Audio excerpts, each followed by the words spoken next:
Hello everyone, আশা করি সবাই ভালো আছেন। আজকে আমি আপনাদের সাথে কথা বলবো ব্যক্তিগত সুরক্ষা নিয়ে, যেটাকে আমরা আইনের ভাষায় সেলফ ডিফেন্স বলে থাকি। ব্যক্তিগত সুরক্ষাটা কি?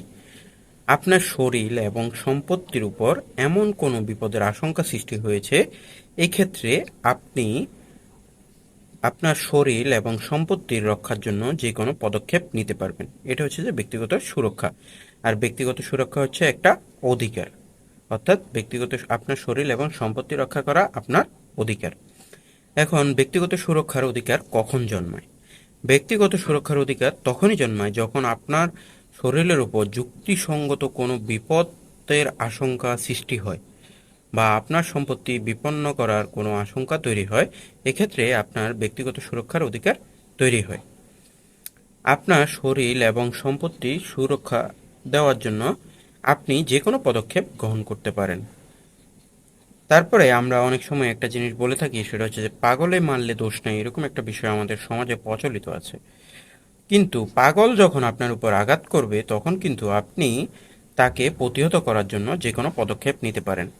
অর্থাৎ একজন পাগল আপনাকে একটা লাঠি দিয়ে আঘাত করতেছে, এক্ষেত্রে আপনি তার হাতে আঘাত করে তাকে প্রতিহত করতে পারেন। এটা অপরাধ নয়, কারণ আপনার শরীরের রক্ষা আপনার অধিকার। তারপর আমরা অনেক সময় দেখে থাকি আমাদের সম্পত্তি, অর্থাৎ আপনার মালিকানা আছে এবং দখলে আছে, তাও অবৈধভাবে কেউ দখল করতে চাচ্ছে, এই ক্ষেত্রে আপনি কিন্তু তাকে প্রতিহত করতে পারবেন। যেমন ধরেন আপনার মনুষ্য দেহ ক্ষুণ্ণকারী বা চুরি, দস্যুতা বা অনিষ্ট বা কোনো অপরাধ যদি হয়, এক্ষেত্রে আপনি অপরাধ থেকে বাঁচার জন্য বা আপনার শরীর এবং সম্পত্তিকে রক্ষা করার জন্য আপনি যে কোনো পদক্ষেপ নিতে পারেন, সেটা কখনোই অপরাধ বলে গণ্য হবে না। তবে এক্ষেত্রে কিছু ব্যতিক্রম রয়েছে, অর্থাৎ সরকারি কর্মচারী বা সরকারি কর্মকর্তা যখন আপনার উপর আইনানুগ কোনো কার্যক্রম পরিচালনা করতে আসবে, তখন কিন্তু আপনি ব্যক্তিগত সুরক্ষার অধিকার প্রয়োগ করতে পারবেন না। অর্থাৎ আপনার নামে একটি মামলা হলো এবং মামলায় আপনার উপর গ্রেপ্তারি পরোয়ানা জারি করা হলো।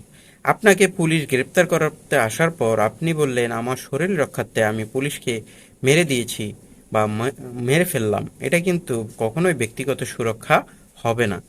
তারপর আপনার সম্পত্তি সরকার পাবলিক ইন্টারেস্ট, অর্থাৎ জনস্বার্থে যদি অ্যাকুইজিশন করে, এক্ষেত্রে আপনি কিন্তু ব্যক্তিগত সুরক্ষার অধিকার প্রয়োগ করতে পারবেন না। এই দুইটা ব্যতিক্রম রয়েছে। তারপর আরেকটা হচ্ছে, আপনার ব্যক্তিগত সুরক্ষার জন্য যতটুকু পরিমাণ ক্ষতি করা প্রয়োজন তার অধিক ক্ষতি আপনি করতে পারবেন না, সেটা কখনোই ব্যক্তিগত সুরক্ষা হবে না।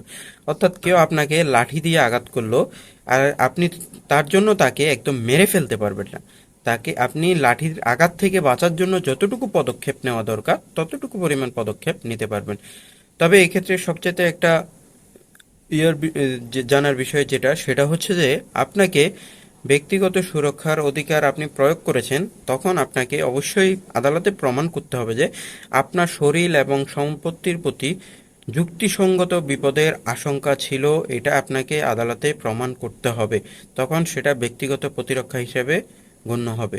আর না হয় এটি যদি প্রমাণ করতে না পারেন, তখন কিন্তু সেটা অপরাধ হিসেবে গণ্য হবে এবং আপনাকে শাস্তির আওতায় আনা হবে। তো আজকে এটুকুই ছিল। ধন্যবাদ সবাইকে, ভালো থাকবেন।